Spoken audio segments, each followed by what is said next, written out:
워크벤치 베이직 세 번째 시간 렉처 3 General Processing 진행하도록 하겠습니다.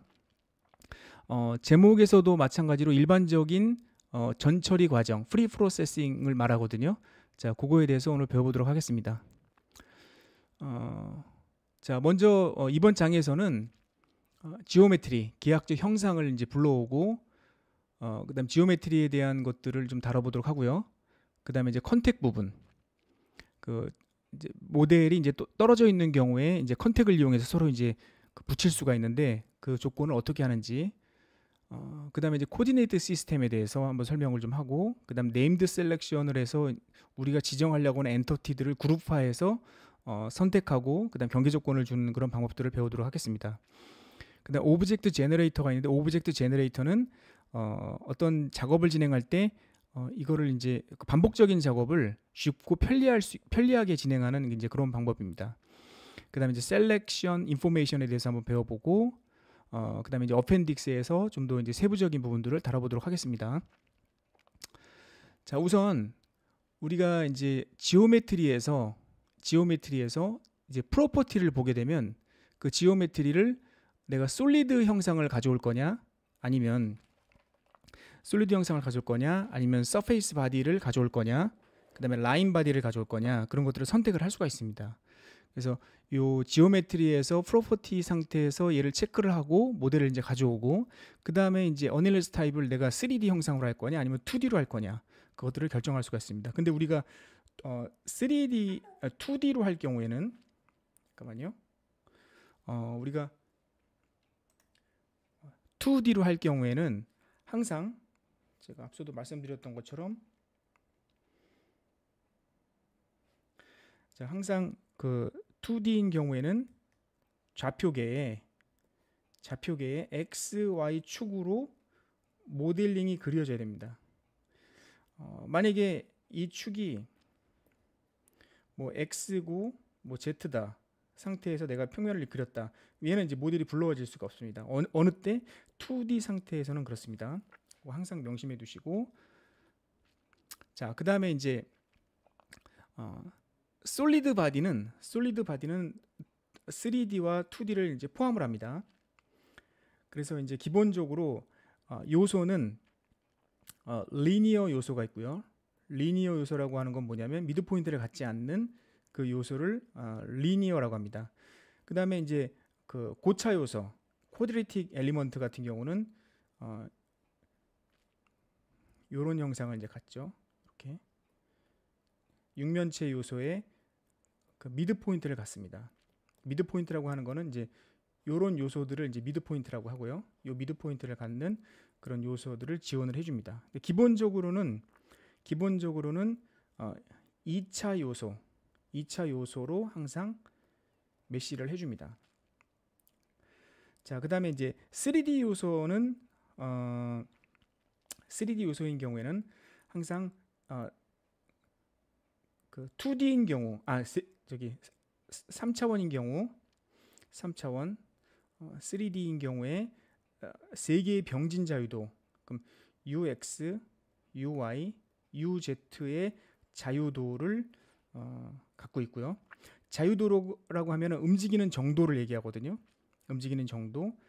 그러면 이제 얘가 어느 방향으로 움직이냐, 구조물이 X 방향, Y 방향, Z 방향 이렇게 움직이죠. 실제적으로 어떤 질점의 그 자유도는 여기는 X 방향, Y 방향, Z 방향, 병진 방향이라는 거 하는 거는 이제 직선으로 움직이는 것들 얘기하죠. 이렇게 직선으로 움직이는 것들. 그 다음에 회전 방향, X축 로테이트, Y축 로테이트, Z축 로테이트. 그래서 총 6자유도를 갖습니다. 6자유도. 근데 3D 요소인 경우에는 3차원 요소는 3자유도를 갖습니다. 3자유도. 자, 이렇게 이제 기억을 해주시고, 온도 해석인 경우에는 열에 대한 자유도를 갖고, 그때는 X, Y, Z에 대한 자유도는 갖지 않습니다. 열은 항상 한 방향으로만 이제 흐르니까. 그래서 그렇게 이제 이해를 하시면 되고, 아래 요 그림을 보시면 헥사 엘리먼트인 경우에 요 요소들이, 요 점들이 미드 포인트를 갖는 절점들입니다. 미드 포인트. 요것도 이제 미드 포인트를 갖고, 그래서 얘는 헥사 엘리먼트, 얘는 테트라 테트라 엘리먼트. 그렇게 이제 이해하시면 되겠습니다. 자, 그다음에 이제 그 2D 솔리드 형상은 기본적으로 삼각형 또는 사각형 요소로 격자를 이제 생성을 할 수 있고, 그다음에 앞서도 설명드렸던 것처럼 지오메트리에서 모델을 불러오기 전에 항상 2D로 설정해야 된다는 거 꼭 기억을 해두시고요. 그리고 2D 요소인 경우에 구조는 자, 구조 요소는 아까도 설명드렸던 것처럼 X 방향, Y 방향, 그 다음에 로테이션 방향으로 움직이는 거에 3자유도를 갖습니다. 그렇게 이제 3자유도를 갖고, 그 다음에 열인 경우에는 한 자유도만 갖습니다. 자, 그 다음에 이제 2D 요소인 경우에는 엑시시메트릭이라는 거는 이제 축 대칭으로 대칭되어 있는 그런 모델을 얘기하고, 플레인 스트레스는 항상 저도 이제 학교 다닐 때 항상 그 헷갈렸던 게 플레인 스트레스하고 플레인 스트레인이 조건이 항상 헷갈렸어요. 그러니까 이번 시간에 이제 어떻게 기억을 하시면 되냐면, 플레인 스트레스 항상 Z 방향의 응력은 스트레스니까 Z 방향의 응력은 제로다.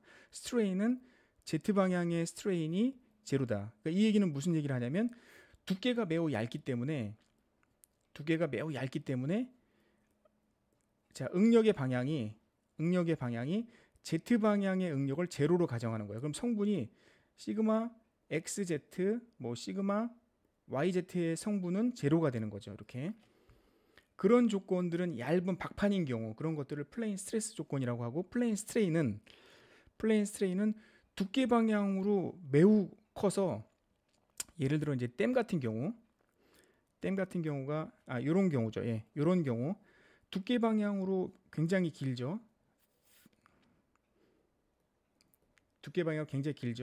이 두께 방향이 굉장히 길 부분의 요소를 보면, 요 요소가 두께 방향으로 굉장히 길죠. 그럼 두께 방향으로 굉장히 긴 거에서 조금 변형이 일어나는 거, 얘가 만약에 양옆으로 당긴다면 Z 방향으로 변형이 일어나겠죠. 그 변형은 이 두께 방향이 매우 길기 때문에 긴 거에서 조금 늘어나거나 조금 줄어드는 게 아무 의미가 없다고 보는 거예요. 그렇기 때문에 스트레인 Z 방향이 제로가 됩니다. 그렇게 이제 이해하시면 됩니다.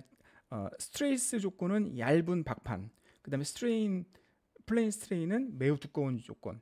그래서 이 세 가지 조건을 2D에서 구현할 수 있다.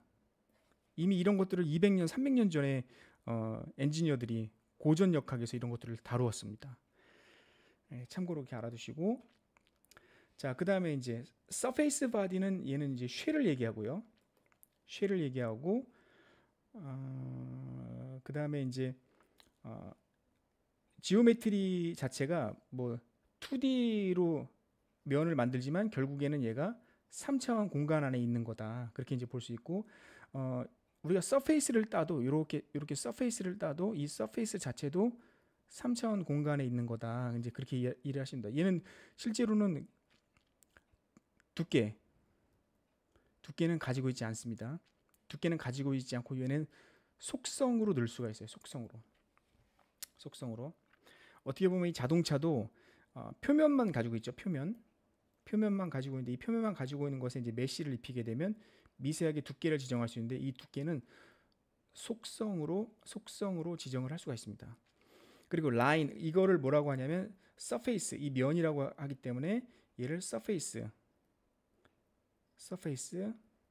바디라고 합니다. 얘를 서페이스 바디.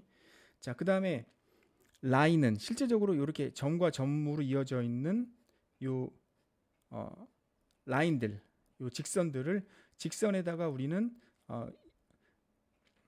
엘리먼트 형상을, 예를 들어서 뭐 앵글이라던가 아니면 잔넬이라던가 아니면 뭐 아이언빔이라던가 이런 것들을 여기다가 입힐 수 있어요. 이렇게 입힐 수가 있습니다. 자, 그렇게 이제 입히면 얘가 라인 바디에 매핑됐다. 이제 그렇게 얘기를 하고, 실제적으로 이 빔은, 라인 바디는 XYZ, 로테이션 XYZ의 6 자유도를 갖습니다. 야, 참고로 이제 알아두시고, 자, 그 다음에 이제 우리가 바디를, 요 두 개 같은 경우는 이제 어셈블리 된 모델이라고 하는데 결합품. 우리가 이제 그 엔시스 지오메트리 모델러 디자인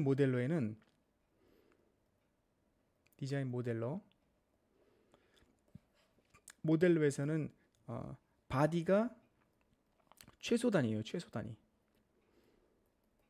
바디. 그럼 바디와 바디가 모여서 뭐가 되냐면 얘가 파트가 됩니다. 파트. 근데 디자인 모델러에서 파트를 묶였다는 건 두 바디가 면을 서로 공유하고 있다는 얘기예요. 면을 공유하고 있어요. 어머머. 잠깐만요. 자, 면을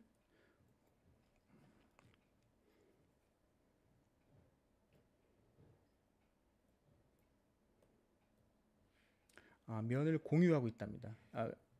면을 공유하고 있다는 것을 말합니다.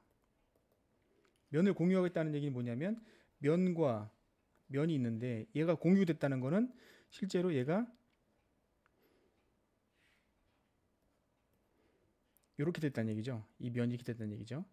공유하지 않은 거는 이 라인과 이 라인이 서로 붙어 있지 않은 상태죠. 그렇게 해서 디자인 모델에서는 그렇게 바디를 파트로 해서 묶였다는 거를 서로 공유하고 있다고 얘기를 하고, 그 다음에 주로 이제 그 엔시스 워크벤치에서 스페이스 클레임, 저는 이제 개인적으로는 제 생각으로는 디자인 모델에는 더 이상 사용하지 않고 스페이스 클레임 쪽으로 이제 많이 가려고 하는 것 같아요. 엔시스 정책이 지금 어떻게 되는지는 모르겠지만 지금 스페이스 클레임 쪽으로 많이 밀어주고 있는 것 같습니다. 스페이스 클레임에서는 쉐어가 있고요. 쉐어가 있고 언쉐어가 있습니다. 쉐어는 공유된 거예요. 이 공유된 거는 면이 서로 붙어 있는 거를 말하고요. 그러니까 얘를 말하는 거겠죠. 근데 언쉐어는 이렇게 된 걸 말합니다. 그렇게 해서 이제 붙었다 혹은 떨어져 있다, 그러니까 공유를 하고 있다, 공유를 하고 있지 않다, 그런 것들을 말합니다. 그래서 실제로 얘가 공유가 돼 있으면 이걸 A 파트, B 파트라고 하면 A 파트와 B 파트에 있는 이 노드들이 서로 하나가 됩니다. 하나. 근데 공유가 안 되면 이 점에서 두 개의 노드가 잡히죠. 그럼 얘는 공유가 안 된 겁니다. 자, 그 다음에 이제 파트는 이제 각각의 바디나 구조물에 그 물성을 이제 적용하는 거고요. 물성 적용하는 걸 어사인먼트라고 합니다. 어사인먼트. 그래서 실제로 여기는 스트럭처 스틸, 그다음 뉴 머터리얼, A387, 그다음 인슐레이션 이렇게 있는데 이 재질들을 어떤 특정 바디의 속성을 이렇게 지정을 할 수가 있습니다. 그리고 얘 같은 경우 지금 쉘로 들어왔거든요. 쉘로 들어왔기 때문에 쉘의 두께를 지정해야 된다고 이렇게 표시가 나온 겁니다. 자, 그리고 이제 지오메트리에서 이렇게 워크시트를 체크하게 되면 우리 이 지오메트리 하나하나, 지금 얘는 묶여 있기 때문에 요 플러스를 누르면 이제 확장이 됩니다. 그러면 거기에 들어가는 모든 그 바디들, 이 바디들의 재료가 뭘로 되어 있는지 그걸 볼 수가 있고, 그 다음에 그 재질의 최적이 얼마다, 그런 거를 이제 알 수가 있고, 그 다음에 질량은 어떻게 되냐 그런 걸 이제 알 수 있고, 이 질량은 내부적으로 얘가 각 재질마다 밀도를 가지고 있죠. 밀도를 가지고 있으면 보통 스트럭처 스틸은 7,850kg 메타 3승의 밀도를 갖죠. 그러면 우리가 솔리드인 경우에 부피를 갖죠. 여기 예를 들어서 이 부피, 그러면 이 부피 값은 부피 단위가 미터 3승으로 되어 있으니까 이 두 개를 곱하면 나눠지고 곱해진 게 이게 매스가 됩니다. 매스. 그렇게 이제 이해를 하시면 되고, 워크시트를 통해서 그 각 지오메트리에 대한 상세한 정보들을 알 수 있는 거를 확인할 수가 있고요. 자, 그 다음에는 이제 컨택입니다. 컨택은 뭐냐면 만약에 예를 들어서 어떤 구조물이 있는데, 자, 여기 고정시키고 폴스를 가하려고 하는데 A, B, C 이 세 개의 구조물이 서로 공유가 되지 않았다. 우리가 스페이스 클레임의 용어로 따지면 언쉐어가 됐다. 그러면 어떻게 되죠? 하중을 가하면 얘는 떨어지겠죠. 그죠? 그럼 분리가 되면 얘는 해석이 안 돼요. 해석이 안 되고 에러 메시지는 이제 리지드 바디 모션, B와 C가 리지드 바디 모션이 나오니 충분한 경계 조건을 적용해서 해석을 하라. 그런 이제 메시지가 나옵니다. 그런 경우에 A, B의 접촉으로 지정을 해줘야 되고 B와 C를 접촉을 지정을 해줘야 됩니다. 그렇게 접촉을 지정을 할 때 한쪽 면은 항상 컨택, 그다음 다른 쪽 면은 타겟 이렇게 속성을 지정을 해주고 이렇게 그 컨택과 타겟을 지정을 해주거든요. 그래서 컨택인 경우에는 빨강, 그다음에 타겟인 경우에는 파란 이렇게 지정을 해주고 얘가 접촉을 인식을 해주면 서로 이제 붙어 있는 것처럼 표현해집니다. 그거에 대한 거는 이제 렉처 5에서 좀 더 자세히 설명을 드리도록 하겠습니다. 네, 워크샵 3.1 2D 기어 앤 렉 어널리시스 진행하도록 하겠습니다. 우리가 지금 해석해야 될 것은 기본적으로 2D 모델입니다. 2D 모델이고 이 2D 모델을 어떻게 설정하는지, 그러니까 2D는 이제 세 가지 조건이 있었죠. 플레인, 스트레스, 플레인, 스트레인, 그다음에 엑시시메트릭 이렇게 세 가지 조건이 있죠. 그중에 우리는 플레인 스트레스 조건으로 이 기어 시스템을 해석을 진행하도록 하겠습니다. 먼저 요 스퍼 기어가 이렇게 돌아가고 있고요. 그 다음에 얘는 렉 기어로 직선 운동을 하죠. 그 다음에 요 스퍼 기어는 이제 회전 운동을 하고 있습니다. 이 시스템은 결국은 직선 운동을 회전 운동으로, 그 다음에 회전 운동을 직선 운동으로 바꿔주는 그런 시스템이죠. 자, 그래서 우리는 이제 해석을 할 때 경계 조건을, 요 바운더리 컨디션을 이 그 렉 기어에서는 요쪽으로 밀리지 않게 여기를 시메트릭 컨디션, 그러니까 프릭션리스 서포트로 적용을 하고, 얘는 리모트 포인트로 요 가운데 점을 구속하는 그런 방법을 하겠습니다. 그 다음에 이제 아래쪽에는 2500 뉴턴이 적용이 되고요. 그 다음에 플레인 스트레스의 thickness는 12mm입니다. 12mm로 적용을 해서 해석을 한번 해볼게요. 지금 이 그림과 같이 여기 리모트 포인트를 설정을 하고, 그 다음에 이 아래 하단부에 2500 뉴턴이 적용이 됩니다. thickness는 이제 12mm고 우리가 이제 2D 플레인 스트레스 조건으로 적용을 해서 진행하도록 하겠습니다. 자, 우선 NCS 워크벤치를 이제 띄우시고요. 띄우신 다음에 요 위에 툴박스에서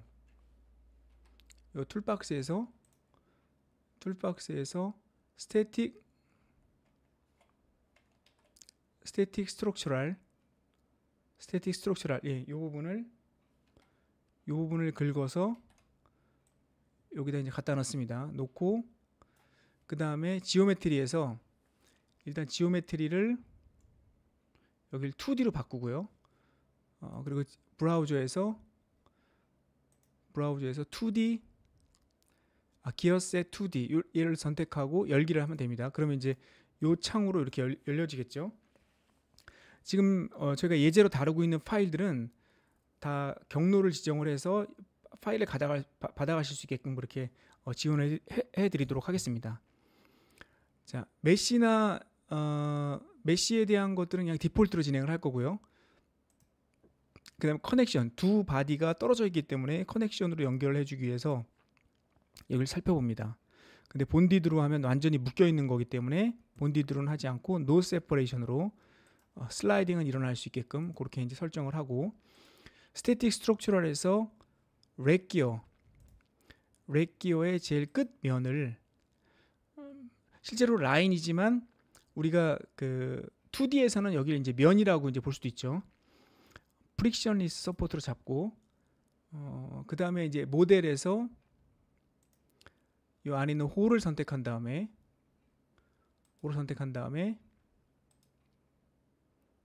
인서트에서 리모트 포인트. 자, 리모트 포인트를 디포머블이 아니라 리지드로 이제 적용을 하고요. 그 다음에 스태틱 스트럭처럴에서 false. 자, 이 하단에다가 false를 적용을 합니다. 상부로 2500 뉴턴이 적용이 되고, 그 다음에 요 스퍼 기어에 고정되는 지점이 어딘지, 우리는 리모트 포인트를 만들었기 때문에 리모트 디스플레이스먼트로 가서 지오메트리 셀렉션을 리모트 포인트로 바꿔주고, 우리가 앞서 만들어 놨던 요 리모트 포인트 얘를 선택합니다. 이렇게. 자, 그 다음에 X 방향으로는 움직이면 안 되죠. Y 방향으로도 움직이면 안 되고, Z 방향으로도 움직이면 안 됩니다.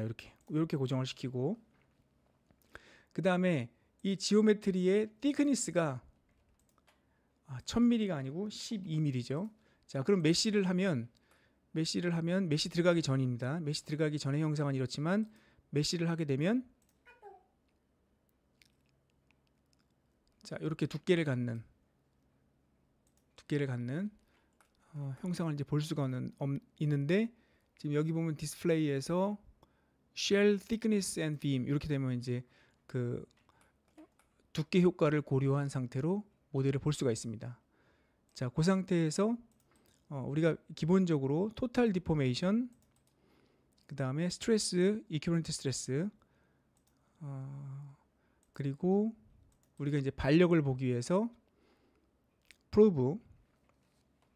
자, 여기서 이제 프로브로 갑니다. 프로브.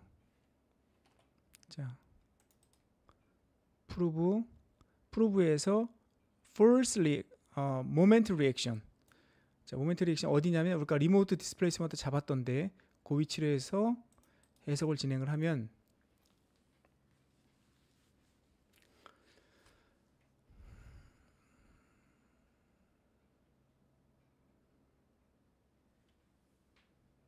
자, 해석을 진행을 하면 자, 요거는 이제 변형량이고, 그 다음에 응력이고, 기어 골 쪽에서 이제 응력이 크게 발생이 됐죠. 자, 그 다음 모멘트는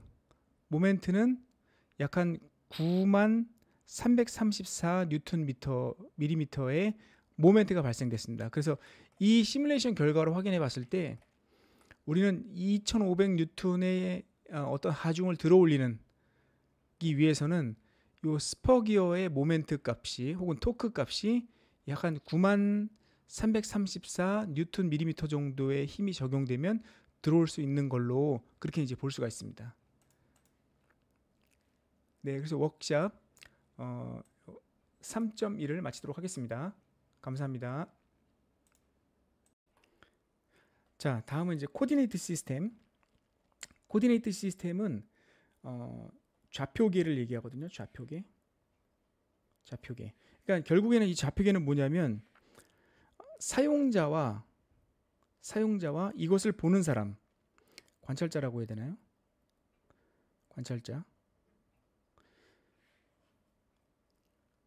관찰자가 어떤 모델을 이해하기 위한 하나의 방향이에요. 방향. 자, 우리가 이제 예를 들어서 이제 어디 등산이나 어느 지역에 이제 갔을 때, 놀이공원이나 어디 지역에 갔을 때 놀이공원에 조감도가 있죠. 조감도 있으면 이제 그림이 있겠죠. 그러면 뭘 얘기하죠? 현재 위치가 있지. 현재 위치. 이 현재 위치로 내가 가려고 하는 곳이 어딘지, X 방향으로 얼마, Y 방향으로 얼마, 그런 것들을 알 수가 있죠. 모델에서도 마찬가지입니다. 이걸 그렸어요. 이걸 그렸는데 이게 어느 방향으로 서 있는지, X가 어딘지, Y가 어딘지, Z가 어딘지, 그런 것들을 알아야지 여기에다가 바운드리 컨디션, 경계 조건을 알 수 있겠죠. 응력도 방향을 갖고 있습니다. 응력도 방향. 컴포넌트 스트레스라고 했고, 그 컴포넌트 스트레스에 대한 것도 이제 확인할 수 있고, 그 다음에 얘가 어느 방향으로 움직이는지, 그 다음에 어느 방향으로 지지되어 있는지, 그런 것들을 확인하기 위해서 이 코디네이트 시스템이 필요합니다. 코디네이트 시스템. 그래서 코디네이트 시스템은 직교 좌표계가 있고요. 직교 좌표계. 그 다음에 직교 좌표계는 이런 형상이 이제 직교 좌표계고, 원통 좌표계는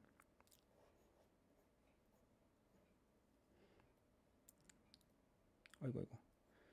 원통 좌표계는 이렇게 R 방향, 그 다음에 세타 방향, 그 다음에 위로 Z 방향 그렇게 되는 거를 이제 원통 좌표계라고 합니다. 그 다음에 또 좌표계가 하나 있는데 그거는 구좌표계가 있습니다. 구좌표계는 이렇게 구가 있고, 자 이렇게 원이 있고, 자 여기서 R 방향, 여기서 이제 세타 방향, 그 다음에 여기서 올라가는 파이 방향 그렇게 이제 표현할 수가 있습니다. 참고로 이제 알아주시고, 그래서 이 좌표계를 메시 컨트롤할 때 좌표계를 지정할 수 있고, 포인트 메시를 지정할 때, 혹은 방향에 대한 하중을 적용할 때, 결과를 지정할 때 내가 특정 원하는 방향으로의 응력을 이제 볼 수가 있습니다.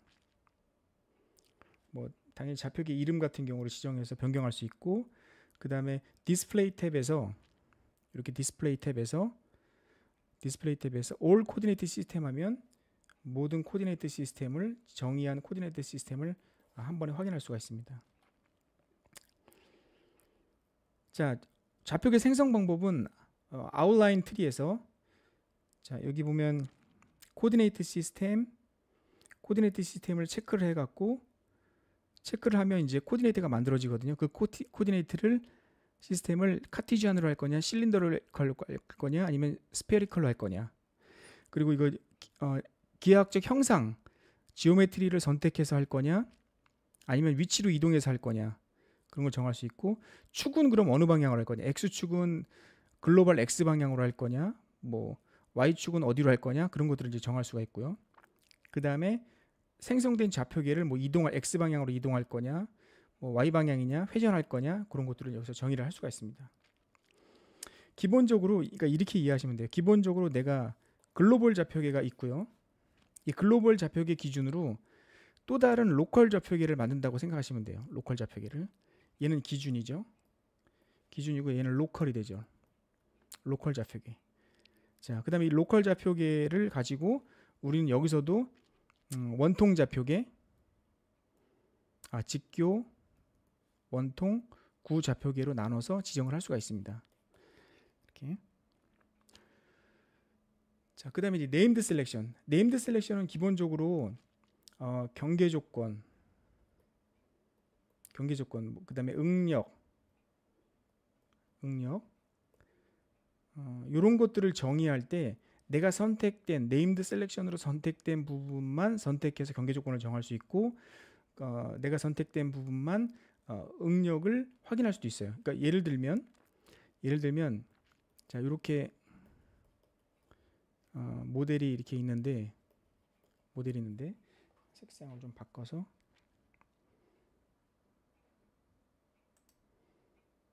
모델이 있는데, 내가 이 부분만 선택하고 싶어요. 뭐냐면 얘는 컬럼이니까 C2로 할게요.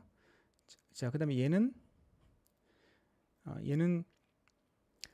컬럼 C4, 그 다음에 얘는 로우 R2라고 하겠습니다. 이렇게. 자, 그럼 내가 이제 나는 C2에다가 픽스드로 하고 싶다. 그러면 기존에는 우리가 이거 네임드 셀렉션을 하지 않으면 얘 선택해서 픽스드를 잡아야 되잖아요. 근데 네임드 셀렉션을 하면 요 두 개 선택한 C2를 선택해서 그냥 픽스드를 정하면 됩니다. 결과도 마찬가지고요. 결과도 내가 C2만 선택해서 결과를 보고 싶다. 뭐 주로 스트레스, 폰 마이세스 스트레스를 보고 싶다. 그럼 C2만 선택해서 결과를 확인하면 됩니다. 그럴 때 편리하게 네임드 셀렉션을 이용해서 확인을 할 수가 있습니다. 네임드 셀렉션을 선택할 때 내가 만약에 예를 들어서 이렇게 홀이 있는데, 이 홀이 지금 하나, 둘, 셋, 넷, 다섯, 여섯, 일곱, 여덟, 아홉, 10개인데 예를 들어서 이게 1000개가 있다. 그럼 이 1000개를 전부 다 선택해서 픽스드 하고 싶어요. 그럼 이거를 다 일일이 1000개를 선택하면은 너무나 힘들잖아요. 그래서 어떻게 하냐면 내가 이 홀 하나만 선택하고 여기다가 홀 이름을 쓴 다음에 사이즈가 같은 걸 체크하면 1000개의 사이즈 같은 모든 것들이 하나의 네임드로 네임드로 만들어집니다. 그러면 그걸 가지고 내가 경계 조건을 적용할 때 활용하면 되겠죠. 그럴 때 이런 것들을 사용해서 선택하고 활용할 수가 있습니다. 자, 네임드 셀렉션에서 우리가 이제 볼 때 이게 이제 그런 얘기입니다. 계속 네임드 셀렉션을 활용해서 경계 조건을 넣을 수가 있고요. 자, 여기 보면 지오메트리를 선택할 거냐 아니면 네임드 셀렉션을 할 거냐. 그럼 네임드 셀렉션으로 해서 제가 아까 지정했던 뭐 C2라던가 뭐 low 뭐 2라던가 이런 식으로 해서 선택을 하고 거기다가 프레셔를 가합니다. 지금 이거 같은 경우는 네임드 셀렉션 탑 바디의 탑 부분이라고 하고 이 부분을 다 네임드 셀렉션 지정을 해서 이 네임드 셀렉션을 불러와서 거기다가 만 파스칼을 지정한 그런 예입니다. 워크샵 3.2 네임드 셀렉션 진행하도록 하겠습니다. 자, 이번 워크샵은 구조물의 어떤 특정 위치의 엔터티들을 선택해서 그걸 네임드 셀렉션으로 지정을 하고 그 네임드 셀렉션을 지정을 해서 경계 조건을 적용하는 그런 방법들을 진행해 보도록 하겠습니다. 실제로 지금 캣필렛이라고 하는 이 모델에 요 글로벌 코디네이트에 가까운 두 개의 홀을 픽스드 조건으로 적용을 하고 여기 이제 요 글로벌 코디네이트에서 대각선 방향으로 있는 요 홀을 선택해서 여기다가 이제 프레셔 피스 조건으로 체결되는 그런 상태를 적용하도록 하겠습니다. 자, 우선 그 파일 named selection이라고 하는 WBPZ 파일을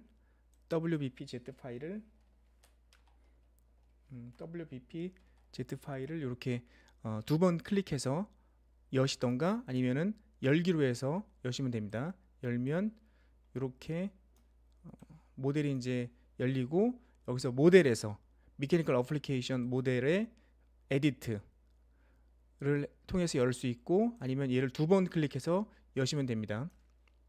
자, 이렇게 이제 연 상태에서 지금 여기 글로벌 코디네이트를 체크하면 글로벌 코디네이트에 가장 가까운 요 에어리어 홀을 선택합니다. 요 에어리어 홀을 선택하면 우리가 자, 여기 보면 그 홀을 선택하고 셀렉션 인포메이션을 선택하면 이 홀에 대한 정보가 나오는데 이 홀에 대한 정보가 에어리어, 그 다음에 무게중심, 그 다음에 레디우스 이런 정보들이 이제 나오죠. 자, 그러면 이제 여기서 이 홀과 유사한 홀들 요 네 개를 한꺼번에 다 선택을 한번 해볼게요. 그럼 저기 Create Named Selection에서 사이즈로 선택하면 요 네 개가 선택이 되는데 우리는 요 이름을 Fixture로 이름을 정하고 OK 하면 요 Named Selection에서 Fixture라고 하는 네 개의 에어리어가 선택이 됐죠. 자, 근데 여기서 우리는 또 이쪽 부분을 더 선택하고 싶어요. 그러면 글로벌 코디네이트 기준으로 X 바운더리가 요 특정 범위 내에 들어온 에어리어만 선택하면 되겠죠. 그죠? 자, 그렇게 선택하는 방법을 한번 해볼게요. 자, 지금 여기 픽스처에 정보가 add face size로 해서 31.316인 에어리어가 선택이 됐습니다. 그럼 여기서 하나를 더 추가를 시켜요. add로. 근데 add를 하게 되면 X 로케이션으로 레인지로 잡고 0에서 10mm 정도, 0에서 한 10mm 정도 되는 위치에 에어리어를 잡아라. 그러면 10mm면 여기서부터 여기 사이에 있는 에어리어를 잡는 거죠.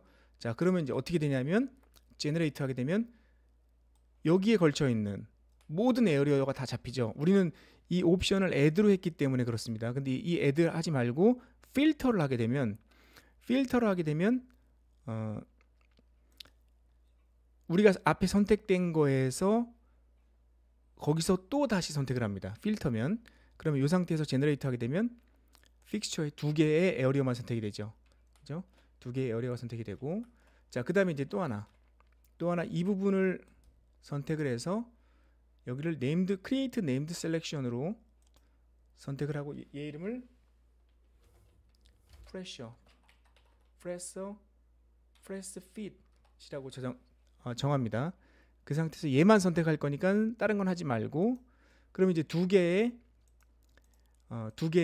그 네임드 셀렉션으로 지정되어 있는 그 이름이 이제 만들어졌죠. 자, 그럼 경계 조건에서 스태틱 스트럭처럴에서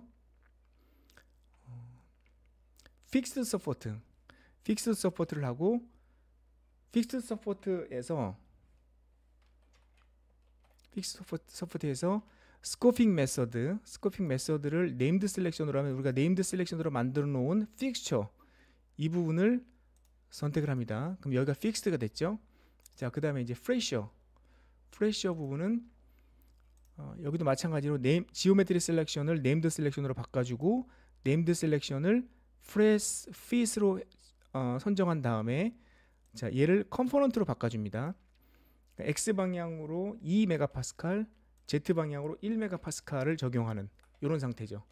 이런 상태로 솔브를 해주고,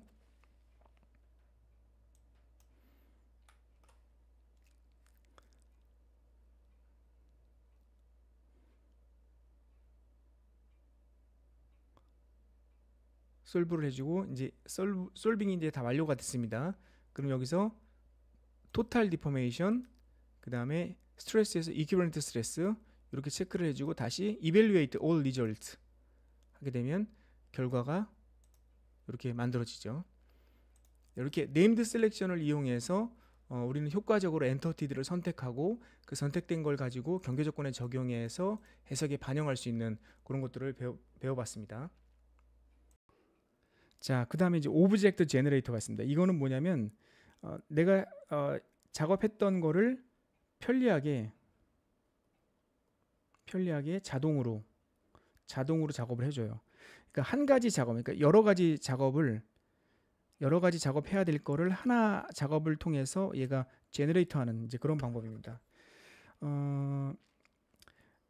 자, 예를 들면 지금 여기 보면 이 부분의 면을 선택해서 페이스를 하고 싶어요. 페이스 사이즈, 면에 대한 메쉬 사이즈를 정하고 싶습니다. 그러면 얘도 선택하고 얘도 선택하고 얘도 선택하고 얘도 선택하고 이렇게 다 선택해서 메쉬 사이즈를 정해야 되죠. 근데 우리는 각각 하고 싶다. 그러면 어떻게 하면 되냐면, 얘를 선택한 다음에 오브젝트 제너레이터를 선택하고, 그 다음에 그 사이즈와 비슷한 거, 아니면 얘를 탑 홀이라고 그러니까 네임드 셀렉션으로 묶었다면, 그 묶은 걸 선택하고 제너레이트를 하게 되면, 자, 이 선택된 부분이 전부 다 페이스 사이징으로 이렇게 만들어집니다. 이렇게. 그럼 이제 만들기 전에 내가 예를 들어서 앞 글자에 fs 언더바라는 걸 넣고 싶다. 그리고 나서 생성을 하면 fs 그 다음에 사이징 2, 3, 4, 5, 6, 7 이렇게 이제 이름이 네이밍이 설정되면서 제가 8번의 반복 작업을 해야 될 거를 이렇게 한 번에 오브젝트 제너레이터로 작업을 진행할 수가 있습니다. 자, 컨택인 경우에 기본적으로 컨택인 경우에 어떤 모델이 있고, 그 다음에 아래 모델이 있고, 그럼 이 부분을 이제 컨택을 지정하고 싶어요. 컨택 타겟. 그러면 이 부분에 컨택 잡아야 될 부분의 엔터티들이 네이밍을 넣습니다. 기록합니다. 뭐 저는 이제 탑이니까 탑 1이라고 할게요. 얘는 바텀이니까 B1이라고 하겠습니다. T1, B1을 선택해서 기본적으로 얘하고 얘 하나는 만들어 놓은 컨택에서 오브젝트 제너레이터를 하면 이렇게 이제 활성화가 되는데, 그럼 컨택 부분에는 T1 타겟은 뭐 B2 이런 식으로 만들어 놓고, 얘와 얘 사이즈의 길이를 포함하는 그 바운더리를 정하고, 예를 들어서 여기서 실제로 얘가 5 사이즈다. 그러면 여기는 4에서 6 이렇게 잡으면 요 안에 들어오겠죠. 그러면 얘가 얘 사이를 다 컨택을 만들어주면서 생성을 합니다. 자, 지금 요거 같은 경우 이제 그 얘기인데요. 플레이트 사이는 여기서부터 여기까지 20mm예요. 20mm인데 우리가 이제 그 사이즈는 18에서 22면 22 포함하고 있으니까 이제 선정할 수가 있겠죠. 위쪽은 탑 홀이라고 정하고 아래쪽은 바텀 홀이라고 정해서 18, 22하고 제너레이트 하게 되면 여기에 여기와 얘 사이에 이렇게 접촉 조건, 실린 그 빔으로 만들어 놓은 접촉 조건이 하나, 둘, 셋, 넷, 다섯, 여섯, 일곱 개가 더 만들어집니다. 이런 식으로. 이게 이제 제너레이트입니다. 자, 그다음 오브젝트 제너레이터에서 또 이제 유용한 기능 중에 하나가 프레셔를 선택하고 얘를 갖고 오브젝트를 하게 되면 each entity를 선택하게 되면 요 두 개 선택하면 이 두 개의 프레셔가 들어가요. 여기도 프레셔, 여기도 프레셔. 근데 여기다가 adjacent entity하고 all entity by part 하게 되면 그때는 얘를 한 묶음으로 해서 프레셔가 정해집니다. 이렇게. 그렇게 이제 이해를 하시면 되고, 근데 요거 두 개는 조금 더 저도 살펴봐야 되겠는데, 기본적으로 얘는 자, each entity 하게 되면 지금 요 상태에서 each를 하게 되면 프레셔, 얘도 프레셔 그렇게 두 개가 들어가요. 근데 adjacent entity하고 all entity by part 하게 되면 요 선택한 거에 하나의 프레셔가 이제 들어갑니다. 그 차이가 있습니다. 자, 그다음에 이제 그 그래픽 창에서 노드, vertex, face 등을 선택할 때 상태바를 보게 되면 이 상태바의 기본적인 정보가 나옵니다. 그 information, 지금 여기 보면 selection information 창을 여기서 클릭하면 얘는 이제 홈 탭에 있습니다. 홈 탭에서 tools, selection information 체크를 하면 내가 선택한 그 에어리어, 볼텍스, 라인, 뭐 바디 그 부분에 정보가 이제 나옵니다. 그 다음에 셀렉트 인포메이션 하면 내가 선택된 어떤 구조물이 있는데 이 구조물의 이쪽 위쪽 면 아래쪽 면에 대한 거리가 나오고 그거에 대한 면적, 이거에 대한 무게중심 위치, X방향 무게중심, Y방향 무게중심, Z방향 무게중심 그런 것 정보를 이제 볼 수가 있습니다. 워크샵 3.3 오브젝트 제너레이터 진행하도록 하겠습니다. 지금 요 두 개의 플레이트가 있는데 이 플레이트는 12개의 홀로 뚫려져 있습니다. 근데 이 뚫려져 있는 홀을 하나하나 다 빔으로 연결해서 구조물의 경계 조건을 적용해서 해석을 진행하는 그런 작업을 진행할 텐데 이 오브젝트 제너레이터를 사용하게 되면 요 한 번의 빔을 연결한 걸 가지고 반복적인 작업을 할 필요 없이 자동화해서 해석에 적용을 할 수가 있습니다. 그런 편리한 기능입니다. 자, 이렇게 실제로 이제 빔을 만들어 놓고 그 다음에 이 하부에는 구속 조건, 픽스드 서포트를 적용하고 상부에는 약 1000뉴턴의 하중을 적용했을 때 구조물이 어떻게 응력이 발생되는지, 변이는 어떻게 발생되는지, 그리고 이제 반력은 실제로 적용된 1000뉴턴이 나오는지 그런 작업들을 진행해 보도록 하겠습니다. 자, 우선 워크벤치를 띄우시고 워크벤치 스태틱 스트럭처럴을 드래그인 방식으로 갖다 붙인 다음에 그 다음에 여기서 지오메트리에서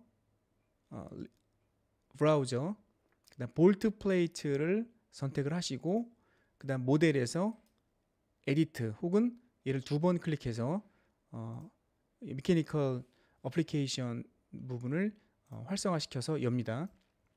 자, 그럼 여기 이제 두 개의 플레이트가 이제 넘어왔는데 우리가 이제 여기서 그 위쪽에 있는 홀을 네임드 셀렉션으로 지정하고 아래쪽에 있는 부분을 네임드 셀렉션으로 지정하도록 하겠습니다. 자, 여기 있는 면을 선택하고 자, 면을 선택한 다음에 create named selection 이름을 upper holes 이렇게 하고 사이즈를 비슷한 걸 선택을 하면 위에 12개 아래 12개가 다 선택이 되겠죠. 그래서 named selection에서 선택된 개수는 24개입니다. 자, 근데 우리가 이 24개 중에서 요 select logic 이 로직을 이용해서 이 부분을 제외하고 이 부분만 선택하는 거 그런 걸 한번 해보겠습니다. 자, 여기서 액션에서 add 근데 add를 하게 되면 더 추가가 되니까 얘를 remove로 하겠습니다. remove로 하고 사이즈에서 얘를 location less than 0의 위치. 제가 0이라고 잡은 거는 글로벌 코디네이트 기준으로, 글로벌 코디네이트가 여기에 있는데 Z 방향으로 0인 위치는 여기죠. 여기 이하에 있는 거를 제거해라. 이제 그런 말이거든요. 자, 그럼 여기서 이제 얘를 제거해서 제너레이트를 하면 윗부분만 선택이 됐죠. 그래서 upper hole. 자, 이 upper hole에서 얘를 duplicate로 복사를 하고 얘 이름을 바꿉니다.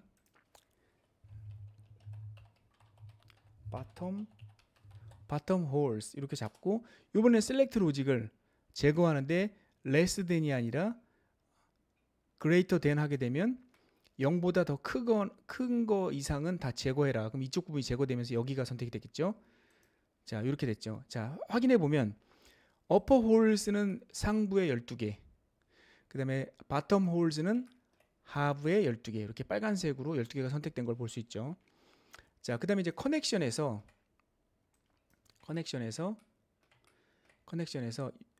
필터링을 페이스로 선택을 하고 이쪽 면과 이쪽 면을 선택해서 빔, 자, 선택이 됐죠. 그 다음에 레디우스를 2mm로 합니다. 2mm 이렇게 선택이 됐죠. 자, 그리고 이 선택된 작업을 우리가 지금 총 홀이 12개니까 11번을 더 작업을 해야 되는데, 그걸 하지 않고 오브젝트 제너레이터를 사용하게 되면 편리하게 작업을 할 수가 있습니다. 자, 여기 보면 upper hole reference, 그 다음 모바일 쪽을 bottom holes, 그 다음에 미니멈을 45, 그 다음에 맥시멈을 55 바운더리에 있는 거를 선택해라. 그렇게 하고, 자, 이 기존에 만들었던 것들은 무시하고 생성을 시키라는 얘기죠. 그 상태에서 제너레이트를 한번 해보겠습니다. 그랬더니 5, 6, 7, 8, 9, 10, 12개의 빔이 만들어졌죠. 그죠? 그 다음에 스태틱 스트럭처럴에서 하부, 여기 있는 면을 2번 클릭할게요.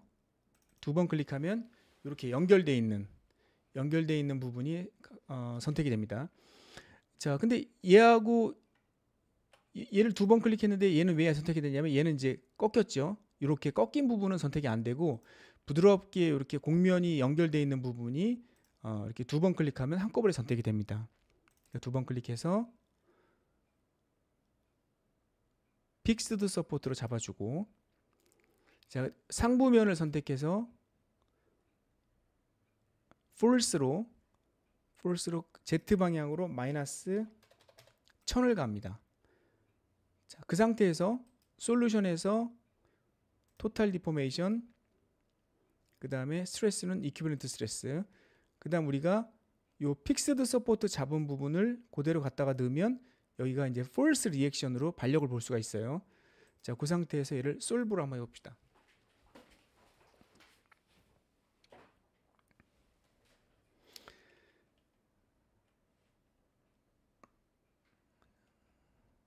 솔브를 했더니 해석 결과가 토탈 디포메이션, 그 다음에 이퀴벌런트 스트레스, 리액션 포스가 위쪽에서 아래로 가 있으니까 반력은 반대로 위로 올라가는 식으로 반력이 나오죠.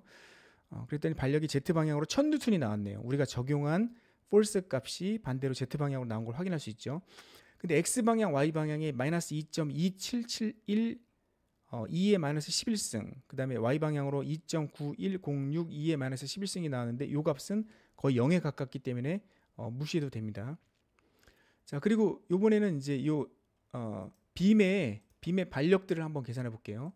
반력들을 이렇게 솔루션 쪽으로 드래그인으로 갖다 붙이면 빔이 12개가 이렇게 생성된 걸 볼 수 있죠. 자, 얘를 이 상태에서 이밸류에이트 하게 되면 빔 하나하나에 대한 액츄얼 포스를 볼 수 있죠. 이 액츄얼 포스 12개의 합이 아마 1000이 돼야 될 거예요. 자, 그래서 요거를 확인하기 위해서 요 12개를 한꺼번에 선택을 하고, 그다음에 홈에 가면 차트가 있습니다. 차트를 선택을 한 다음에 차트를 선택을 하고, 자 우리가 차트에서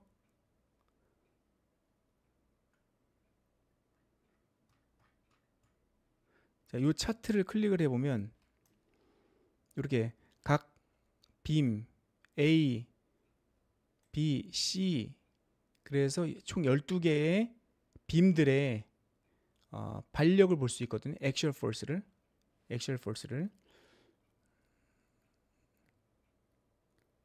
자, 여기서 이제 요걸 이제 오미트로 제거를 하면 됩니다. 이렇게 요거 제거를 하면 되는데, 지금 여기서 우리가 글로벌 코디네이트 요거 12개를 한꺼번에 선택을 하고, 바디에서 예, 그렇게 해서 이제 확인을 한 다음에 요 12개의 값에서 액츄얼 포스만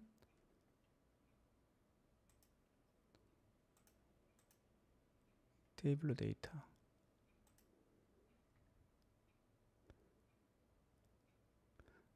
만약에 액츄얼 포스만 보게 되면 지금 뭐 토크, 그다음에 쉐어 포스 뭐 이런 것들이 나왔는데, 요거를 제거하고 빔의 액츄얼 포스만 해도 확인해서 볼 수도 있습니다. 자, 근데 우리 여기서 이제 이 상태에서 토크 뭐 그런 건 다 제하고 얘를 익스포트로 내보내면 이미 저는 이제 요걸 하기 위해서 미리 엑셀 파일로 이제 만들어 놨는데 이걸로 저장을 하고, 그래서 얘를 이제 열면 이렇게 이제 파일이 만들어졌거든요. 이 액츄얼 포스만 뽑은 겁니다. 액츄얼 포스 뽑은 거를 자 이렇게 만들어 놓은 걸, 액츄얼 포스 뽑은 거를 엑셀에다가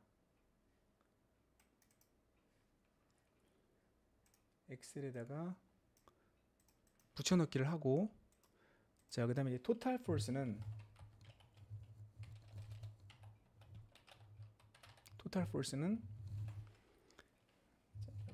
sum 요 안에 들어가는 게 여기서부터 여기까지죠. 자 그랬더니 9999.997, 그래서 거의 우리가 적용한 1000뉴턴에 가까운 힘이 적용됐다는 것을 확인할 수가 있죠. 그죠? 예, 이렇게 해서 오브젝트 제너레이터에 대한 워크샵을 마치도록 하겠습니다. 워크샵 3.4 네임드 셀렉션과 오브젝트 제너레이터를 활용하는 워크샵을 진행하도록 하겠습니다. 지금 보면 이제 밸브인데, 이 밸브에 각각의 홀이 있죠. 좌우에 홀이 있고, 홀이 9개씩 있고, 그 다음에 요 위에 지금 9개의 볼트와 너트로 체결되어 있는, 그러니까 어셈블리 되어 있는 밸브입니다. 요 밸브에 지금 요 그림과 같이 이렇게 그 왼쪽에 있는 홀에 9개를 픽스 서포트로 지정을 하고, 그 다음에 오른쪽에 있는 요 9개의 홀에 하중을 적용하는 그런 워크샵을 진행하도록 하겠습니다. 자, 우선 NCS 워크벤치 파일에서 워크벤치 환경에서 스태틱 스트럭처럴 얘를 드래그인 방식으로 갖다 붙이고요. 그 다음에 지오메트리에서 임포트 지오메트리, 지금 리플레이스 지오메트리라고 한 거는 이제 제가 지연되는 시간들을 좀 단축하기 위해서 미리 모델을 불러왔기 때문에 이제 이런 리플레이스 지오메트리가 활성화되는데, 여러분들이 새로 시작할 때는 임포트 지오메트리로 바뀝니다. 임포트 지오메트리에서 브라우저, 그래서 이제 거기서 밸브 RM 20130.113. 스텝 파일을 불러오시면 됩니다. 불러오셔서 요거 모델에서 에디트 혹은 2번 클릭해서 열면 이렇게 이제 그 모델이 이제 불러와지죠. 자, 우리가 이제 네임드 셀렉션을 지정하겠습니다. 왼쪽에 있는 볼트 홀 4개, 9개를 픽스 서포트라고 지정하고, 여기에 9개에 있는 오른쪽에 있는 이 9개의 홀들을 로드라고 이제 지정을 하겠습니다. 그 다음에 이 위에 있는 이 볼트, 너트를 각각 볼트, 너트 그렇게 지정을 하도록 하겠습니다. 네임드 셀렉션으로. 자, 여기는 에어리어를 하나 선택을 하고, 크리에이트 네임드 셀렉션에서 여기를 픽스드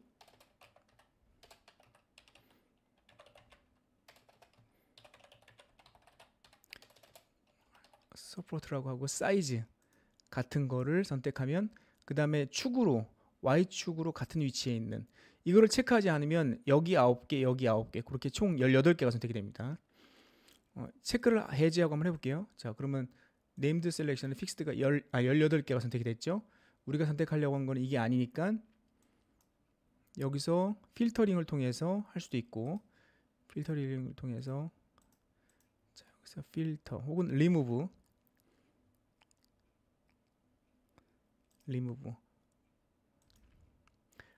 코디네이트가 어디 있는지 보고 이 센터에서 자 여기서 Y축으로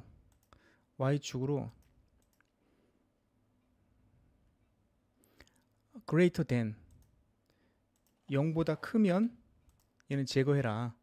그렇게 하면 이제 이쪽만 선택이 됐죠. 이렇게 자 다시 요거를 듀플리케이트해서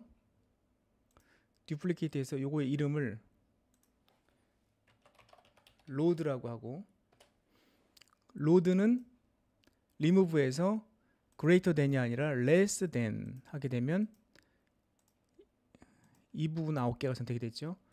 그렇게 이제 선택을 할 수 있고 자 그 다음에 이제 볼트를 선택하기 위해서 엔터티를 바디로 바꿔주고 볼트 선택한 다음에 create named selection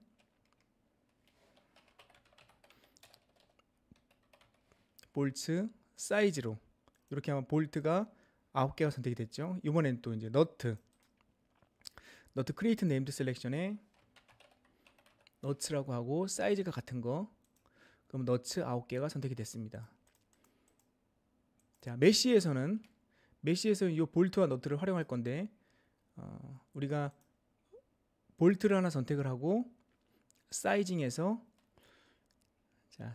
얘를 2mm로 정한 다음에 이 볼트 선택된 걸 각각 제어하기 위해서 오브젝트 제너레이터를 활용하면 그래서 볼트라고 하고 제너레이트 하게 되면 볼트 9개가 이렇게 2mm로 다 지정되어 있는 게 있죠. 그럼 이 볼트 각각을 내가 각각 엘리먼트 사이즈를 변경하면서 다르게 적용할 수도 있고 이번에 너트를 한번 설정을 한번 해보겠습니다. 사이징이라고 하고 여기 2mm로 지정을 한 다음에 자, 이 상태에서 오브젝트 제너레이터 너트 그리고 제너레이터 하게 되면 총 18개 이렇게 18개가 이렇게 너트가 생겼죠. 이렇게 너트가 생겼죠. 너트에 2mm로 다 지정을 해놓고 자 그 다음에 이제 경계 조건에서는 우리가 아까 설정했던 요 픽스드 서포트 된 위치 필터링을 에어리어로 바꾸고 이 부분에다가 픽스드 서포트라고 정의를 내려주고 그 다음에 이 상태에서 오브젝트 제너레이터 그 다음에 우리가 선택되어 있는 이거의 그 네임드 셀렉션이 픽스드 서포트였죠. 그럼 이 상태에서 ignore 오리지널 체크한 다음에 제너레이트 하게 되면 픽스드 서포트 9개가 선택이 됐죠. 이렇게 자 그 다음에 이제 하중 조건은 여기서 load false에서 지오메트리가 아니라 네임드 셀렉션으로 바꿔주고 여기서 load 얘를 체크한 다음에 Y축으로는 1000 Z축으로는 -1000 이렇게 경사되어 있는 상태로 하중을 적용을 해서 솔루션에서 토탈 디포메이션 이퀴버런트 스트레스 그 상태에서 솔브 자 이렇게 하면 이제 토탈 디포메이션 이퀴버런트 스트레스 이렇게 나온 걸 확인할 수가 있죠. 이상 네임드 셀렉션과 오브젝트 제너레이터를 활용한 워크숍을 진행하였습니다. 네. 자 그래서 어펜딕스에서 네임드 셀렉션을 활용한 것들을 한번 보도록 하겠습니다. 앞서 한 내용하고 거의 유사하기 때문에 그냥 한번 리뷰하는 관점으로 한번 진행을 해보도록 하겠습니다. 지금 워크시트 네임드 셀렉션에서 스코핑 메소드를 워크시트로 변경하면 개체를 탐색하여 그룹을 생성하고 다양한 액션, add, remove, filter 등을 통해서 조건을 정의한 다음 generate를 선택할 수 있습니다. 이게 무슨 얘기냐면 만약에 이 위쪽에 이렇게 바디들이 있어요. 근데 이게 굉장히 많아요. 한 100개 있다고 봅시다. 근데 아래쪽도 있어요. 아래쪽도 같은 사이즈로 얘도 100개가 있어요. 근데 난 얘만 선택하고 싶어요. 그러면 어떻게 하죠? Y방향, X방향, Z방향. 자, 요거 하나 선택한 다음에 사이즈가 같은 거 하면 이 부분과 이 부분이 다 선택해서 200개가 선택이 되잖아요. 그럼 200개 선택하는 게 아니니까 그 다음에 사이즈로 Y축을 사이즈로 Y축이 같은 위치에 있는 거를 선택하면 그러면 그때 얘가 이제 요 부분만 선택됩니다. 그 다음에 이제 뭐 이거 같은 경우는 X축으로 같은 위치에 있는 걸 선택해라라고 했고 그 다음에 페이스가 밸류 값으로 50보다 적으면 걔는 쓰지 마라. 이제 그런 내용이에요. 그런 식으로 이제 옵션을 통해서 네임드 셀렉션을 이제 사용할 수가 있습니다.